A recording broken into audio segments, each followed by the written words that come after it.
ভয় আউট ভরসা ইন। ক্ষমতায় আসার আগেই স্লোগান তুলেছিল বিজেপি। ২৬-এর পালাবদলের পর বিধানসভার প্রথম অধিবেশন শুরু হলো বৃহস্পতিবার। রীতি মেনে অধিবেশনে প্রারম্ভিক ভাষণ পাঠ করলেন রাজ্যপাল আর.এন. রবি।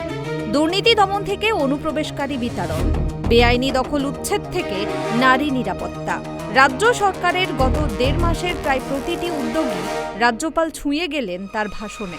এবার রাজ্যপালের সেই ভাষণের প্রসঙ্গ তুলে ধরে ঋতব্রত বন্দ্যোপাধ্যায়কে আক্রমণ শানালেন তৃণমূল বিধায়ক কুণাল ঘোষ।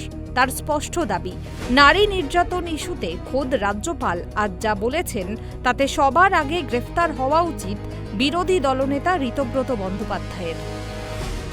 এটা বলছেন রাজ্যপাল যে কোনো মহিলার উপর নির্যাতনের দেখা হবে না, তো সেই অনুযায়ী তো আগে ঋতকে অ্যারেস্ট করা উচিত। ওর বিরুদ্ধেই তো নারী নির্যাতনের এফআইআর আছে। রাজ্যপালের ভাষণ যদি ঠিক হয় তাহলে ঋতব্রত বন্দ্যোপাধ্যায়ের অবিলম্বে অ্যারেস্ট হওয়া উচিত।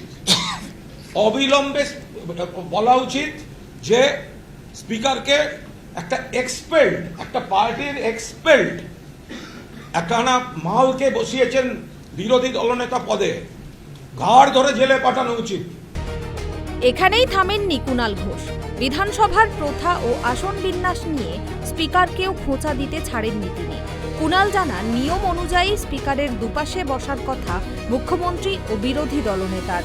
আজ মুখ্যমন্ত্রীর পাশে কিন্তু দেবব্রত বসেননি, বসেছিলেন শোভনদেব চট্টোপাধ্যায়। স্পিকারের দয়ায় চেয়ার পাওয়া ঋতব্রতর থেকে হাউসে বলার জন্য কোনো সময় চাওয়া হবে না বলেও স্পষ্ট করে দেন তিনি। কুণালের দাবি, ৯০ থেকে ৯৫% তৃণমূল বিধায়ক ঋতব্রতর পাশে নেই। মুখ্যমন্ত্রীর সঙ্গে কথা বলে দলের জন্য আলাদা ঘরের ব্যবস্থাও করা হচ্ছে।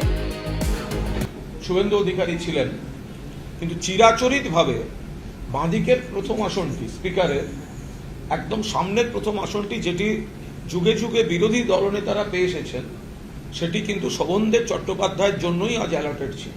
একডোজ দিয়ে পিঠে ছুরি মারা রাজনীতির বিরোধী দলনেতাকে মানি না।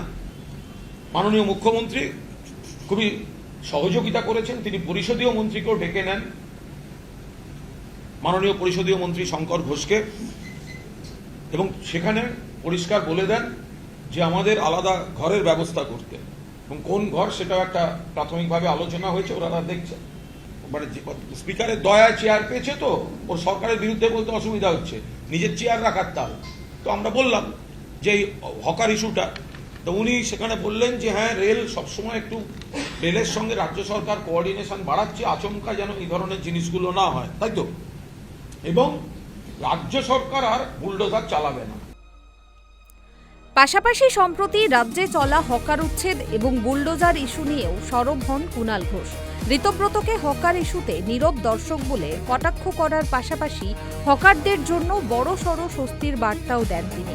কুণাল জানান, মুখ্যমন্ত্রী স্পষ্ট নির্দেশ দিয়েছেন রাজ্য সরকার আর কোথাও বুলডোজার চালাবে না। রেলের জায়গায় হকারদের উচ্ছেদ রুখতে রেল কর্তৃপক্ষের সঙ্গেও কথা বলবে রাজ্য। ক্যামেরায় সূর্য শঙ্কর অধিকারী ও বরুণ ভান্ডারীর সঙ্গে দেবযানী সরকার ও ত্রয়ন চক্রবর্তীর রিপোর্ট, KTV বাংলা।